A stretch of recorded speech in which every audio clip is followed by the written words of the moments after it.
Good morning and welcome to GrainTV for February 28, 2012. Joining me today is Logan Burgess and I'm Brock Shimbino. To start the week, we've seen soybeans continue to rally, being the leader to the upside.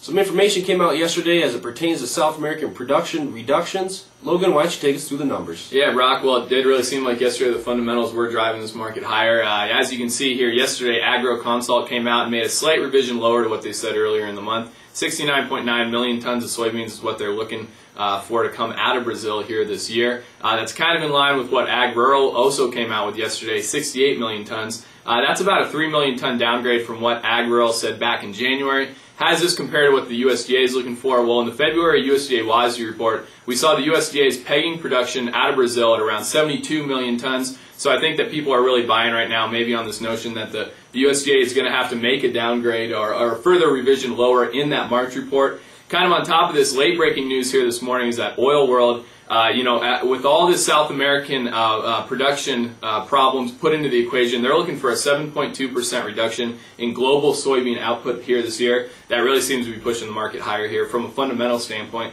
I know earlier today you looked at the technicals a little bit. Can you take us through what we're looking at there? Yeah, basically on the May soybean chart, daily chart, we've been seeing a nice uptrend for the last couple of months. As you can see here, we have actually reached that $13 level and gotten above that $13 level. This was viewed as being a psychological and technical barrier for us to get across, so it's going to be important to pay attention to this area the next couple of days.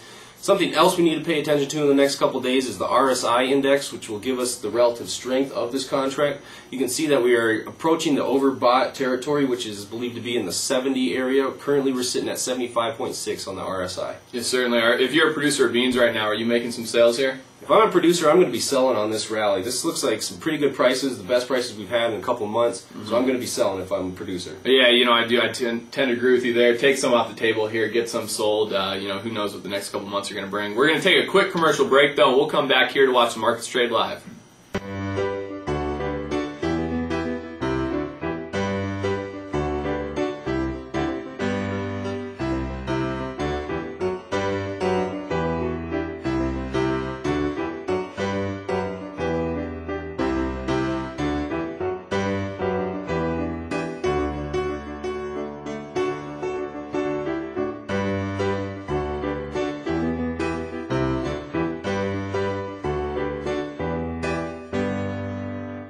Welcome back to GrainTV. Let's go on the board with Logan Burgess. Yeah, Brock, we're looking at corn kind of unchanged right now. Soybeans have actually pulled back a little bit from where they were in the overnight session. You can see now on that March contract, they're below $13. Keep an eye on $13 here throughout the trade day.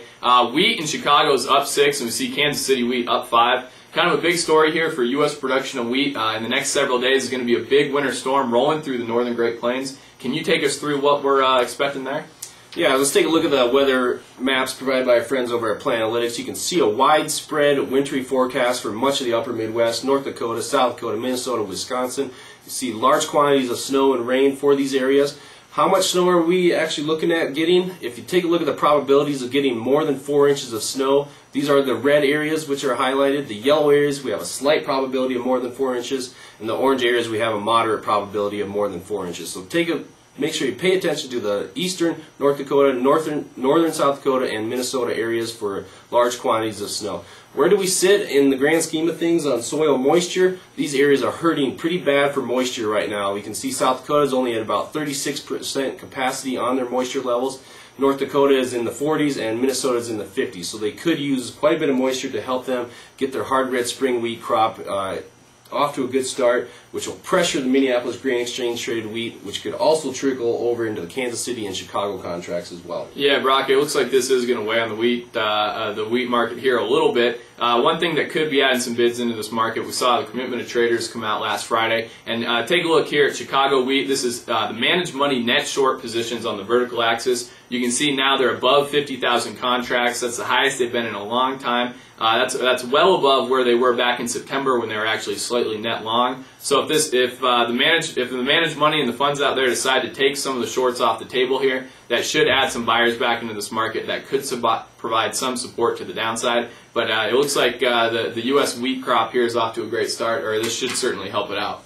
Make sure you follow us on Twitter, check us out on Facebook, get a hold of us at 877-GRAIN07, or you can always take a demo at our website, grainhedge.com. Have a good one.